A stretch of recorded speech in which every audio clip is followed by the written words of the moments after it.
Diamo subito inizio alla conferenza stampa del dottor Estulin. Su richiesta del nostro gruppo Libertà e Democrazia è assente per motivi di salute il presidente onorevole Ferenc. Porto anche i saluti del capo della delegazione della Lega Nord e saluto ovviamente i colleghi parlamentari che sono voluti intervenire a questa conferenza stampa. Io ruberò poco tempo anche perché ce l'hanno rubato già molti maleducatamente quelli che ci hanno preceduto e voglio soltanto sottolineare l'importanza della presenza del dottor Estulin, Daniel Estulin, che oggi il più famoso giornalista di inchiesta europeo che è riuscito ad entrare nei Sancta Sanctorum di una delle organizzazioni mondialiste più importanti, forse la più importante, il Bilderberg Club, il club Bilderberg, del quale ha rivelato con un'opera uscita 3 anni fa negli Stati Uniti e che ha ormai edizioni in decine e decine di paesi di tutto il mondo, e la cui presenza oggi è molto importante perché siamo alla vigilia, durerà 3 giorni a partire da domani in Spagna, una riunione decisiva di questo gruppo occulto di potere economico, finanziario e politico, di cui il nostro ospite, gradito ospite, riesce oggi a darci in anteprima mondiale il programma. Quello che non leggerete, non avreste letto se non ci fosse stata questa conferenza stampa sui giornali di domani mattina. Saluto i parlamentari della Lega Nord, Scotta, e ringrazio anche tutti i funzionari del nostro gruppo che hanno reso possibile il successo di questa iniziativa. La parola al dottor Estulin. Thank you, Mario. Thank you. Thank you very much, everybody, for coming. My name is Daniel Estulin. Ladies and gentlemen, we are now in a position to change history. I finally believe that mankind has a future. A once demoralized population with no moral purpose is coming out of a prolonged slumber. In this general awakening, people are beginning to ask the right questions. It is no longer what will I get out of it, but rather what's right. It's an international phenomenon of response and reaction to an overly felt perception that the entire world is doomed to catastrophe unless we, the people, do something about it. I've written a book on the subject of the Bilderberg group. This book, in a way, has become the catalyst for a movement around the world. Now, we don't have a lot of time, so I would like to explain to you what Bilderberg is and why it must be stopped. And also, I would like to start with saying to you that Bilderberg is the old NATO alliance. It was born in 1954 as a group, basically what they themselves call the aristocracy of purpose between American and Western European alliances on the best ways to manage the planet. We're talking about the presidents and prime ministers of every European nation, Prime Minister of Canada, President of the United States. We're talking about the leading 50, 60 CEOs of the world's most powerful corporations. We're talking about the European royalty, commissioners, senators, congressmen. And of course, we're talking about the world's leading press, the New York Times, the Washington Post, Wall Street Journal, Time Magazine, Le Monde from France, Grupo Prisa from Spain, which is one of the reasons we might not hear a lot about the Bilderbergers, or actually the group, until I've written a book on them, because these organizations, media organizations, are sworn to secrecy. Now, it's very interesting that a lot of the Bilderbergers, a lot of the attendees, and members of the European Parliament, also members of the Bilderberg Inner Circle. I'm talking about Barroso, who's a member of Bilderberg. I'm talking about Van Rompuy, who attended last year's Bilderberg meeting, gave a brilliant speech, or at least that's what the Bilderbergers thought. And shortly after, he became the man in Europe. We're talking about Jean-Claude Trichet, also a member of the Bilderberg. We're talking about Peter Sutherland from England. From England, I'm sorry, I meant to say Ireland. And again, these are officials unelected by anyone who represent people, apparently 500 million people in Europe. Again, they're not working for the interests of nation-state republics. We're going to talk about nation-states. We're going to talk about the future of Europe.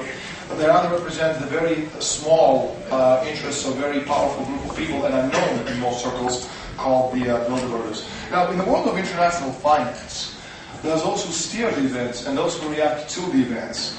While the latter are better known, the greater in numbers and seemingly more powerful, true power rests with the former. And at the center of this global financial system are the oligarchy, today represented by the Bilderberg Group. Now, Bilderberg organization is dynamic in that it changes with times, absorbs and creates new parts while excreting the remains of the decaying parts. Members come and go, but the system itself has not changed. It is a self-perpetuating system, a virtual spider web of interlocked financial, political, economic, and industry interests. Now, Bilderberg isn't a secret society. It's not an evil, all-seeing eye.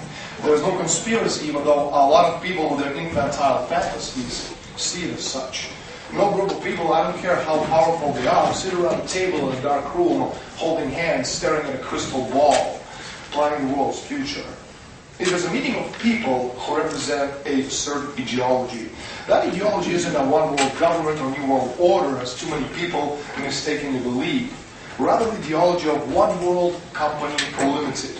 Back in 1968, at a Bilderberg meeting in Canada, George Ball, who was then the Undersecretary for Economic Affairs with JFK and Johnson, he said, "Where does one find a legitimate base for the power of corporate management to make decisions that can profoundly affect the economic life of nations to whose governments they have only limited responsibility?"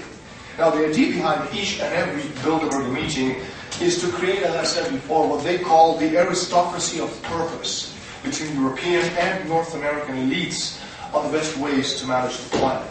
In other words, the creation of a global network of giant cartels, more powerful than any nation on earth, destined to control the necessities of life of the rest of humanity, obviously from their vantage point for our own good and our own benefit, because to them, we the people are the great unwashed. That's what they call us. Now, the reason people don't believe in Bilderberg and other organizations working together, exercising such control on the world stage, is that theirs is a Cartesian fantasy world in which the isolated intentions of some individuals, instead of the dynamics of social processes, shape the course of history as the movement of evolving ideas and themes over successive generations and even centuries. Now, Bilderberg is a medium of bringing together financial institutions which are the world's most powerful and most predatory financial interests, and at this time, it is that combination which is the worst enemy of humanity. I think we can all congratulate ourselves in that today, Bilderberg has become the mainstay of corporate media, and not because corporate media has suddenly remembered the responsibility to us, the people, but because we, the people, have forced them into an uncomfortable position by becoming very aware that presidents and prime ministers and your little shrinking queens and kings are puppets of powerful forces working from behind the scenes. Something has happened to us, the people in the midst of this general economic collapse. People at large are gripped by something they don't always understand, but it compels them to act in a certain way in their own interest. That's why they're doing in Greece, and that's what they're doing in Spain, and that's what they're doing in the United States. It's called anthropic principle. It's like a tidal movement came upon us and washed away our fears. As people realize that their existence is threatened, they have lost their fear, and Bilderberg and others are beginning to sense it. Perhaps that's why in a recent Council on Foreign Relations speech in Montreal, Zbigniew Brzezinski, one of the founders of the Trilateral Commission, warned that a global political awakening in combination with infighting amongst the elite was threatening to derail the move towards a one-world government. You see, people at this table come from very different ideological and political backgrounds. Now, what unites us, however, is that we're all patriots. All those who oppose us, those who work for secret societies, who have sold their nations out for a pound of flesh, they're traitors. Not only traitors of their people and nation, but also traitors of humanity as a whole. Now, the subject of this press conference is Bilderberg towards One World Company Limited. About 650 years ago, the economy of Europe had collapsed into what is known as Europe's New Dark Age, the greatest economic and demographic collapse of Europe since the collapse of the Roman Empire. But then in the middle of the 14th century, much of the power of the oligarchy who ruled the world then suddenly and abruptly disintegrated. This disintegration erupted as a sudden chain reaction collapse of the worst financial bubble of debt speculation in history until now, that is, when the banking houses of Bardi and Peruzzi went under. This disintegration and collapse of the Lombard debt bubble caused a collapse in the power amongst the oligarchical families. Now, what does it have to do with Bilderberg? You see, modern history supersedes medieval history at that point or moment that the institutions which singularly distinguished modern from medieval were put into place. And that occurred back in 1439 at the Council of Florence.